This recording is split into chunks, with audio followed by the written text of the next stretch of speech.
এক গৃহবধূ খড়ি দিয়ে রান্না করতে গিয়ে শাড়িতে আগুন লেগে বিপত্তি ঘটে। এরপর ওই গৃহবধূকে তার দেওর বাঁচাতে গেলে সেও আগুনে পুড়ে জখম হয়। দেওরের হাত পুড়ে গিয়েছে। শুক্রবার বেলা 12টা নাগাদ গাজলের আলালে ঘটনাটি ঘটে।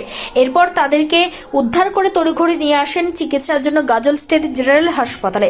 জানা গিয়েছে আহত ওই গৃহবধূর নাম রিয়া মণ্ডল হালদার, বয়স 23, আর একজন আহত তার নাম বিকাশ হালদার, বয়স 18, বাড়ি একই জায়গা আলাল পাবনাপাড়া এলাকায়। এরপর ওই গৃহবধূর আশঙ্কাজনক অবস্থায় মালদা মেডিকেল কলেজ হাসপাতালে রেফার করে দেওয়া হয়েছে বলে জানা গিয়েছে।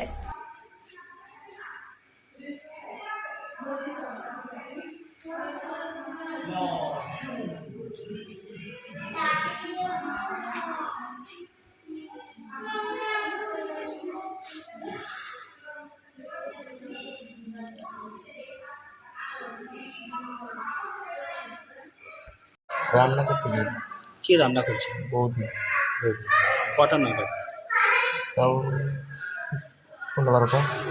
তারপরে তারপরে মানে অর্ধেক শাড়ি ধরে গেছিলো, ধরে যাওয়ার পরে ঘর থেকে বেরিয়েছে চিৎকার করে। আমার মানে উঠানে তো ছিল, তো বাড়ি থেকে ছিল না।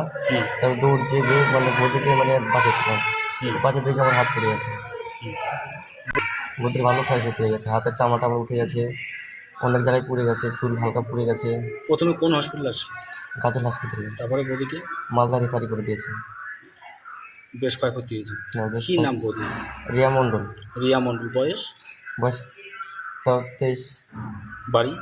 আলাল পাবনাপাড়া। বলছি তোমার নাম? বিকাশ হালদার। তোমার বয়স? আমার বয়স 18+। তোমার কোথায় কোথায় ক্ষতি হয়েছে? আমার 2টা হাত। হাত পুড়ে গেছে। পড়াশোনা 12 পার হয়েছে। 12 পড়ি। 12-এ পড়ো? কোন স্কুলে? আলাল হাই স্কুল। আলাদা হাই স্কুল। 12 এবার ফাইনাল দিবা? মাধ্যমিক দিয়ে দিয়েছি। দিয়ে দিয়েছো?